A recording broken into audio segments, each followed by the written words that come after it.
तो hello students. Previous lecture में हम लोगों ने देखा था कि कैसे डिफरेंट स्टेट्स पावर सिस्टम में होती हैं, जिनमें हमने preventive state, emergency state, restorative state की बात की थी। और फिर हमने ये भी देखा था कि ट्रांजिशन कैसे होता है। और इसके बाद हम ये देखने जा रहे थे security assessment. Static security assessment भी कहते हैं कि सिक्योरिटी में हमें मेजर कंपोनेंट क्या क्या होते हैं, तो उनके बारे में डिस्कशन आज करना था हमको। Major components of security assessment are, first है सिस्टम मॉनिटरिंग, सेकंड है कंटिजेंसी एनालिसिस, थर्ड है प्रिवेंटिव एंड करेक्टिव एक्शंस। तो इनके बारे में हम एक एक करके चर्चा करेंगे। तो पहला है सिक्योर सिस्टम मॉनिटरिंग। तो सिस्टम मॉनिटरिंग में हम देखते हैं, आप इसको देखिए, for security assessment, it is necessary to have knowledge of system states. तो ये बात बिल्कुल सही है। सिस्टम की सिक्योरिटी के लिए हमको सिस्टम के स्टेट्स के बारे में जानकारी होना ज़रूरी है। अगर हमें स्टेट्स के बारे में जानकारी नहीं है तो हम सिक्योर नहीं रख पाएंगे सिस्टम को। Therefore monitoring is the first step. तो पहला स्टेप है सिस्टम की मॉनिटरिंग। और मॉनिटरिंग सिस्टम की कैसे होगी, उसके लिए हमारे पास डिफरेंट मेजरिंग डिवाइसेस होती हैं। तो यहाँ पर देख लीजिए आप, different measuring devices help in this regard. The measurements can be in the form of power injections, power flows, voltage, current, generator outputs. Measurement इन सब चीज़ों का हो सकता है। इसके अलावा और भी मेजरमेंट हो सकते हैं डिफरेंट एंगल्स के, लोड एंगल्स के, और भी कई तरीके के मेजरमेंट्स हो सकते हैं which are telemetered to control centres, जिनको हम टेलीमेट्री के थ्रू कंट्रोल सेंटर में भेज देते हैं। चूँकि ये सब प्लांट में मेजरिंग डिवाइसेस सेटअप होती हैं। जैसे हमने पहले मेजरिंग डिवाइसेस में ट्रांसड्यूसर की बात देखी थी, तो इसी तरीके से डिफरेंट मेजरिंग डिवाइसेस, जो इलेक्ट्रिकल मेजरिंग डिवाइसेस हैं, वो हमारे प्लांट्स में सेटअप होती हैं और वहाँ से मेज़रमेंट करके कंट्रोल सेंटर पे भेज दी जाती हैं और कंट्रोल सेंटर पे उनकी एनालिसिस होती है। तो वही यहाँ पर आगे है, usually a state estimator is used in control center to process these telemetered data and compute the best estimates of system state. तो कंट्रोल सेंटर में एक स्टेट एस्टिमेटर होता है। स्टेट एस्टिमेटर एक प्रोग्राम है। स्टेट एस्टिमेटर क्या करता है, इस पूरे टेलीमीटर डेटा को, जो data different different measuring quantities से आया है, उनकी प्रोसेसिंग करता है और प्रोसेसिंग के बाद बेस्ट एस्टिमेट निकालता है कि इस समय सिस्टम स्टेट्स की एक्चुअल सिचुएशन क्या है, एक्चुअल कंडीशन क्या है। ऐसा कोई वैल्यू तो नहीं जो लिमिट को ओवरकम कर रही हो, लिमिट से ऊपर जा रही हो, या फिर ऐसा कोई आउटेज कंटिजेंसी वाला सिस्टम तो नहीं।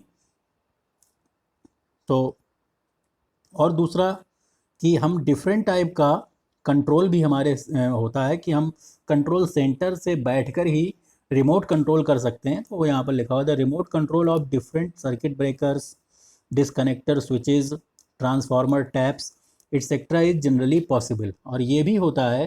तो इसको कंबाइनली, ये आपने टर्म सुना होगा, this entire measurement and control system is commonly known as supervisory control and data acquisition, SCADA. आपने स्काडा का नाम सुना होगा, कई बार ये टर्म यूज़ होता है। तो मेजरिंग एंड कंट्रोल में कंप्यूटर सिस्टम का प्रयोग करना ही स्काडा कहलाता है। सुपरवाइजरी कंट्रोल का मतलब है कंप्यूटर कंट्रोल, और एक प्रोग्राम है जो पूरे टेलीमीटर डेटा को प्रोसेस करता है और बेस्ट ऑपरेटिंग कंडीशन का स्टेटस बताता है कि इस समय पर्टिकुलर ऑपरेटिंग कंडीशन है, ऐसी मशीन इस वोल्टेज पर, इस करंट पर काम कर रही है, ये मशीन इस वोल्टेज इस करंट पर काम कर रही है। और इन्हीं से ओवरऑल हमको सिस्टम की जानकारी मिल जाती है। तो पहला, जब हम सिस्टम को मॉनिटर कर लेते हैं, उसके बाद हमारा नेक्स्ट स्टेप होता है कंटिजेंसी एनालिसिस। कंटिजेंसी हमने आपको बताया था कि कौन कौन से हमारे आउटेज होने हैं। कंटिजेंसी तो आउटेज होता है, लेकिन हम सिस्टम की आउटेज प्रोबेबिलिटी को देखा करते हैं। तो आप यहाँ पर देखिए कि once the current operating state is known, next step contingency analysis. Contingency analysis के मेजर 3 कंपोनेंट हैं। पहला है कंटिजेंसी डेफिनेशन, दूसरा है कंटिजेंसी सिलेक्शन, और तीसरा है कंटिजेंसी इवेल्युएशन। कंटिजेंसी एनालिसिस के 3 स्टेप हैं, आप देख लीजिए, contingency definition, contingency selection and contingency evaluation. तो कंटिजेंसी डेफिनेशन का मतलब है इन्वॉल्व, आप देख लीजिए, contingency definition involves preparing a list of probable contingencies according to that telemeter data. हमारा सिस्टम उन सारे ऑपरेटर्स को, उन सारे अप्लायंसेस को चेक करता है जो प्रोबेबल लिस्ट ऑफ कंटिजेंसी में है, सारे सेट्स को, कि जो सिस्टम से आउट हो सकते हैं वो उसके टेलीमीटर डेटा के हिसाब से, और उसकी पूरी लिस्ट बनाना ही कंटिजेंसी डेफिनेशन कहलाता है। कंटिजेंसी डेफिनेशन के बाद जो नेक्स्ट स्टेप है वो है कंटिजेंसी सिलेक्शन। और कंटिजेंसी सिलेक्शन में क्या है, जो मोस्ट प्रोबेबल कंटिजेंसी है, मोस्ट प्रोबेबल कंटिजेंसी की लिस्ट बनाना, इसको कहते हैं कंटिजेंसी सिलेक्शन। आप पढ़ लेंगे यहाँ पर, contingency selection process consist of selecting the set of most probable contingency they need to be evaluated in terms of potential risk to the system. इनका हमें इवेल्युएशन करना पड़ेगा क्योंकि ये हमारे सिस्टम के लिए रिस्क हैं और मोस्ट प्रोबेबल केस हैं। इसका मतलब कि ये आउटेज की मोस्ट प्रोबेबिलिटी पर हैं, तो हम इनका इवेल्युएशन करते हैं। और उसके बाद finally the selected contingencies are ranked in order of their security. उनको सिक्योरिटी के ऑर्डर में रैंक कर लिया जाता है जब तक कि कोई भी ऑपरेटिंग लिमिट वायलेट ना करे। तो ये कंटिजेंसी है। तो इस प्रकार हमने देखा कि फर्स्ट स्टेप हमारा था सिस्टम मॉनिटरिंग। सिस्टम मॉनिटरिंग में हमने अपने सारे कनेक्टेड डिवाइसेस की वैल्यूज़ को टेलीमीटर किया कंट्रोल सेंटर में, और कंट्रोल सेंटर में एक स्टेट एस्टिमेटर प्रोग्राम ने उसको पूरा रैंक किया। तो रैंक करने के बाद हमें कंटिजेंसी की पता चला कि कितनी सेट ऑफ कंटिजेंसीज हैं, इनमें मोस्ट प्रोबेबल कंटिजेंसी क्या है, और उन कंटिजेंसीज से हम इवेल्युएशन करेंगे उसका। और कंटिजेंसी सिलेक्शन, कंटिजेंसी इवेल्युएशन जो है वो हम डिफरेंट टेक्निक्स को यूज करके करते हैं। तो वो हम अभी आगे आने वाली लेक्चर्स में पढ़ेंगे कि कैसे हम कंटिजेंसी को करते हैं। जो हम अभी n-1 कंटिजेंसी की हमने इससे पहले बात की थी कि एक आउटेज होने पर सिस्टम पे क्या फ़र्क पड़ेगा, इसी तरीके से हमने ये भी डिस्कस किया था कि हम लोड फ्लो को नहीं यूज़ करते हैं, लोड फ्लो की जगह हम किसी दूसरी इक्वेशंस को यूज़ करते हैं। तो वो यहाँ पर इसके मैथमेटिकल एनालिसिस में आएगी, अभी आपको ये याद रखना है। उसके बाद नेक्स्ट है preventive and corrective actions. Preventive and corrective actions क्या हैं? These are needed to maintain a secure operation of system और to bring it to a secure operating state. मतलब ये दोनों प्रिवेंटिव और करेक्टिव एक्शंस क्या हैं, जो हमारे सिस्टम को सिक्योरली ऑपरेट कराने में मदद करें। ऐसे एक्शंस हैं कि हम करेक्ट भी कर सकते हैं चीज़ों को। जैसे हमें कंट्रोल सेंटर पे कोई डेटा मिलता है जो अभी आउट ऑफ लिमिट नहीं हुआ है पर होने वाला है, तो हम वहाँ से करेक्टिव एक्शंस लेकर भी हम उसको रोक सकते हैं। और इसी तरीके से इसके अलावा प्रिवेंटिव भी है। प्रिवेंटिव का मतलब है हम आगे होने वाले को कंसीडर करके कुछ ऐसे एक्शंस को परफॉर्म कर सकते हैं जिससे ऐसा ना घटे। अभी मैं उसको एग्जांपल से बताऊंगा। तो आप देखिए, corrective actions are mainly automatic in nature and involve short duration. बिल्कुल ऑटोमेटिक हैं, आप कंट्रोल सेंटर पर बैठकर ही इनको परफॉर्म कर सकते हैं। जैसे changing transformer taps, face shifters, shifting of VAR कंपनसेटर्स। तो हम आराम से कंट्रोल सेंटर पर बैठ के इन चीज़ों को हम चेंज कर सकते हैं। जैसे हमने किसी लिमिट को वायलेट करते हुए हमारी अलार्मिंग सिचुएशन आई कि ये लिमिट वायलेट कर सकती है, तो हम उसको क्या करेंगे, यहीं पर बैठे बैठे स्विच को चेंज करके उसकी वैल्यू को कंट्रोल कर सकते हैं। नेक्स्ट प्रिवेंटिव एक्शंस क्या हैं? Preventive actions such as generator rescheduling. Generator rescheduling को ज़्यादा टाइम लगता है रीशेड्यूल करने में, तो इसका एक प्रिवेंटिव एक्शन कंट्रोल का एक एग्जांपल है security constraint optimal power flow is an example of rescheduling the generator in the system in order to secure a in order to ensure a secure operation। तो preventive action का मतलब है कि हम पहले हमने सिस्टम को देखा और सिस्टम में कंटिजेंसी आने की संभावना में सिस्टम हमारा लिमिट्स को वायलेट करेगा, तो हम पहले से ही कुछ ऐसा करें कि प्रिवेंटिव एक्शंस हम यूज करें। प्रिवेंटिव एक्शंस के एग्जाम्पल को अगर हम देखें तो इस एग्जाम्पल को हम देख सकते हैं। हाँ, तो इस एग्जाम्पल में जैसा कि ये हमने पहले देखा हुआ है कि 500 मेगावाट का 500 मेगावाट का ये जनरेटर था और 700 मेगावाट का ये जनरेटर था। दोनों जनरेटर्स 1200 मेगावाट के लोड को दे रहे थे और 250 मेगावाट दोनों ट्रांसमिशन लाइन से जा रहा था, और ये दोनों ट्रांसमिशन लाइन हमारी 400 मेगावाट की मैक्सिमम कैपेसिटी को ले जा सकती थी। ऐसा हमने पहले देखा हुआ था। और फिर हमने ये देखा कि अगर इसमें गलती से एक लाइन आउट ऑफ ऑर्डर हो जाती है तो ये पूरा का पूरा 500 मेगावाट जाएगा एक लाइन से, जो फिजिबल नहीं है। इस लाइन से ये जा नहीं सकता क्योंकि इसकी मैक्सिमम लिमिट क्या है, 400 मेगावाट। अब अगर हम प्रिवेंटिव मेथड को अपना रहे हैं तो प्रिवेंटिव मेथड का मतलब है कि rescheduling of generation. Rescheduling of generation का मतलब है, अगर आप इसको ढंग से देखें, अगर मैं इसको रीशेड्यूल कर दूं और इन दोनों को, इसको 400 मेगावाट के लिए रीशेड्यूल कर दूं, इसको मैं 400 मेगावाट के लिए रीशेड्यूल कर दूं, और इसको मैं 800 मेगावाट के लिए रीशेड्यूल कर दूं, और इसको 400 मेगावाट के लिए रीशेड्यूल कर दूं, तो आप देखेंगे कि 1200 मेगावाट का लोड पूरा हो जाएगा। और अगर कंटिंजेंसी आती है और एक लाइन उड़ जाती है तो इसको सिर्फ 400 मेगावाट ही कंसीडर करना पड़ेगा। ये पूरा का पूरा यहाँ से फॉलो कर जाएगा और 400 मेगावाट इसकी कैपेसिटी है। 400 मेगावाट कैपेसिटी है तो ये आराम से बिना डिस्टर्ब हुए उसको कैरी कर लेगा। इसको कहते हैं प्रिवेंटिव रीशेड्यूलिंग। आपको समझ में आ रहा होगा कि इन दोनों की हमने रीशेड्यूलिंग कर दी है, और रीशेड्यूलिंग करने से ही हमारा कंटिंजेंसी के बाद आने वाली प्रॉब्लम सॉल्व हो गई। ठीक है, तो ये हमने देखा था कंटिंजेंसी। उसके बाद फिर हमने देखा था n-1 कंटिंजेंसी, और n-1 कंटिंजेंसी के बाद हम यहाँ पर आ गए थे और हमने ये देखा था कि ये इस लाइन पर थे हम कि we can use some another method. तो अब हम कंटिंजेंसी एनालिसिस की तरफ बढ़ रहे हैं, और कंटिंजेंसी एनालिसिस की तरफ बढ़ के हम ये देखने जा रहे हैं कि हम कैसे इसे सॉल्व करेंगे। तो आप इसको देख लेते हैं। So we can take some assumptions for contingency analysis so that we can simply find secure operational values. These techniques are based on linear sensitivity factor. हम कुछ टर्म्स इंट्रोड्यूस करते हैं लीनियर सेंसिटिविटी फैक्टर के लिए। तो ये जो आप यहाँ से शुरू करेंगे तो इस पर आप हेडिंग डालेंगे कंटिंजेंसी एनालिसिस। कंटिंजेंसी एनालिसिस की हेडिंग डाल के यहाँ से लिखेंगे कि we can take some assumptions for contingency analysis so that we can simply find secure operational values.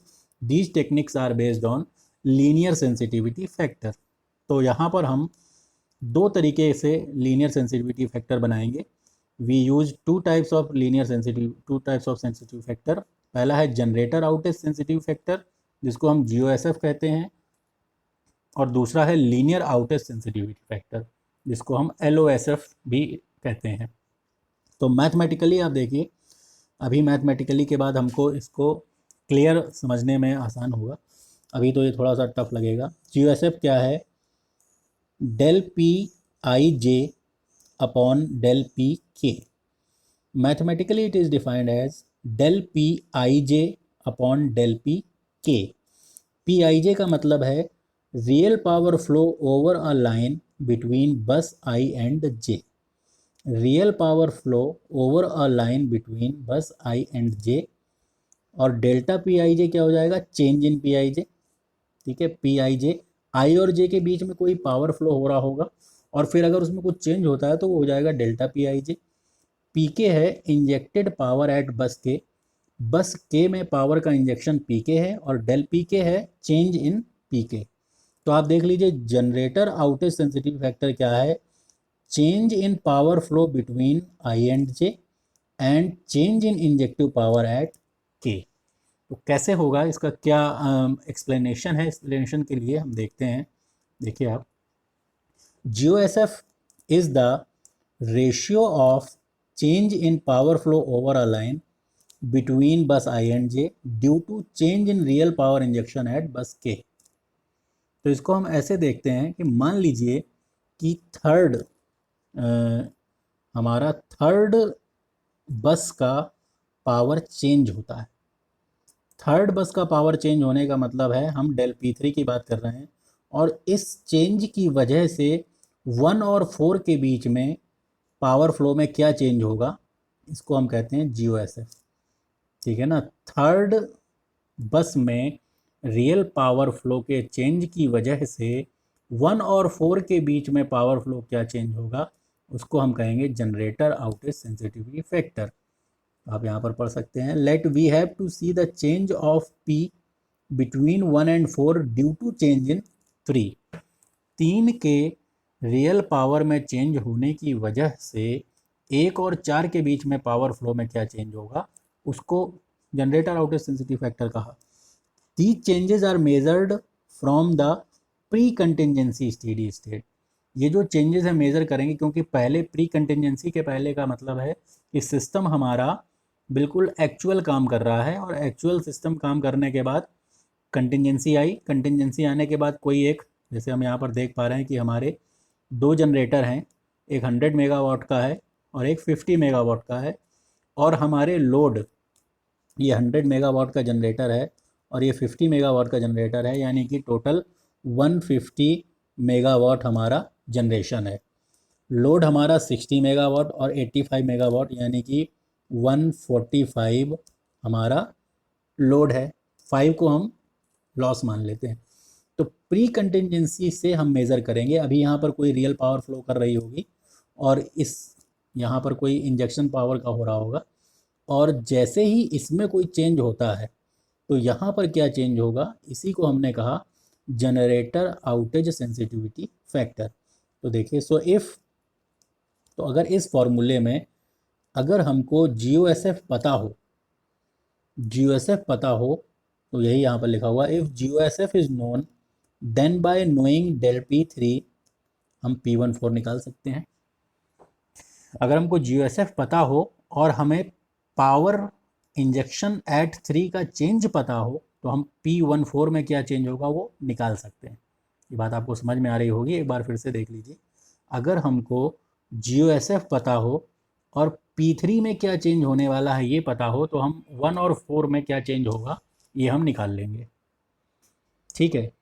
तो आप देखिए, तो इसीलिए हमने GOSF को इस तरीके से लिख सकते हैं कि GOSF क्या हो जाएगा, यहाँ पर IG और K, इसको देख लीजिए आप। GOSF IG का मतलब है डेल PIJ और K का मतलब है K। तो हम इसको बड़ा हिसाब से लिख लेते हैं कि GOSF IJ पर K की वजह से, GOSF IJ पर K की वजह से। तो IJ यानी कि डेल PIJ और K डेल PK। इसका मतलब है, एक बार फिर से इसको देख लीजिए कि K पर रियल पावर चेंज की वजह से I और J के बीच में क्या पावर चेंज होगा, यही हमारा जनरेटर आउटेज सेंसिटिविटी फैक्टर है। तो अब आप ये देखिए कि अगर ये हमारा जनरेटर आउटेज हो जाता है, यहाँ से यह बात आपको क्लियर होनी शुरू होगी कि अगर ये आउटेज हो जाए तो रियल पावर इंजेक्शन क्या हो जाएगा, ज़ीरो। और रियल पावर इंजेक्शन ज़ीरो हो जाएगा, और प्रीवियस हमें पता था पहले यहाँ से कितना पावर जा रहा था 50 मेगावाट, और अब कितना जा रहा है, ज़ीरो। तो डेल P3 तो हमें पता ही है, ठीक है ना। डेल P3 आप यहाँ पर देखिए, these changes are measured from the pre contingency steady state. तो पहले ये 50 मेगावाट दे रहा था और अब ये ज़ीरो दे रहा है, तो हमको डेल P3 पता है। अगर हमको GOSF पता हो तो हमको ये डायरेक्टली पता चल जाएगा कि इसके आउटेज होने से 1 और 4 के बीच में पावर में क्या वेरिएशन आएगा। तो हम इसको चेक कर सकते हैं कि क्या ये वेरिएशन लिमिट्स को वायलेट करेगा या नहीं करेगा। अगर ये लिमिट्स को वायलेट नहीं करेगा, इसका मतलब है कि पोस्ट कंटिजेंसी सिचुएशन हमारी सिक्योर है, और अगर ये लिमिट्स को वायलेट करेगा तो हमारी पोस्ट कंटिजेंसी जो पोजीशन है वो सिक्योर नहीं है।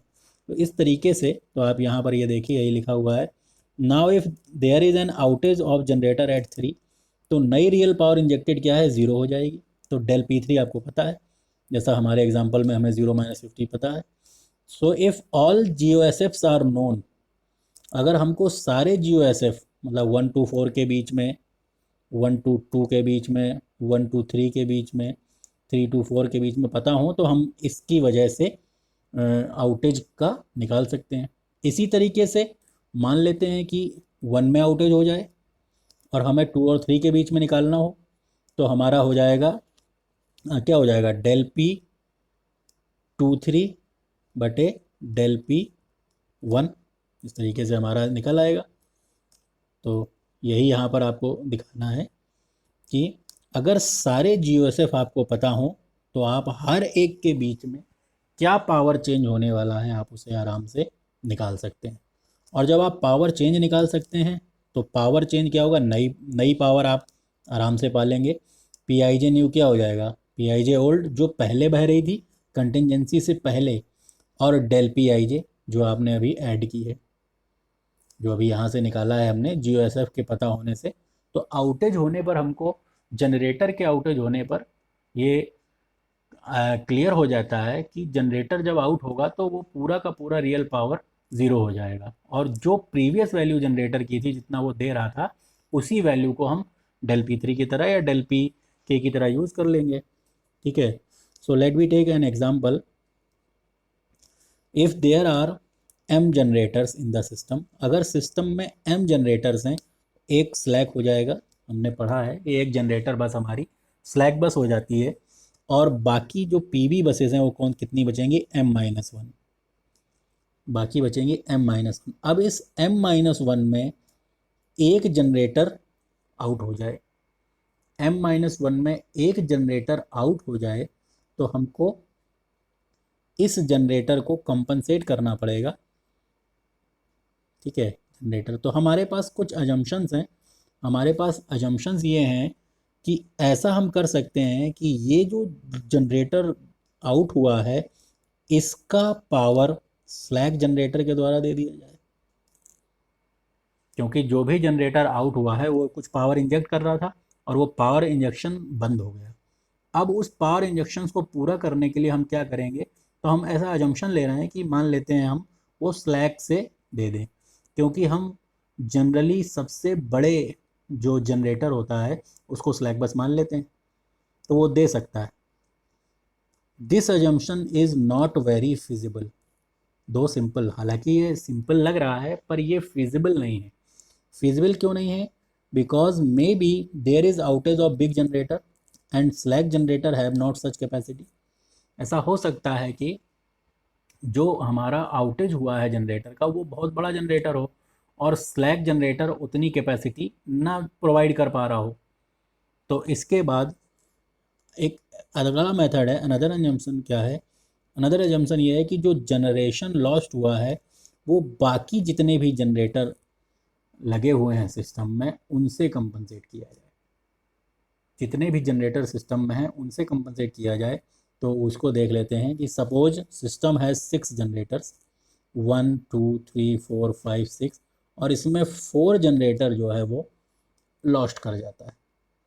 अब जब 4 जनरेटर हमारा आउटेज हो जाता है और मान लेते हैं कि ये 100 मेगावाट की कैपेसिटी का था, तो अब ये 100 मेगावाट इन बाकी जनरेटर्स में बटेगा।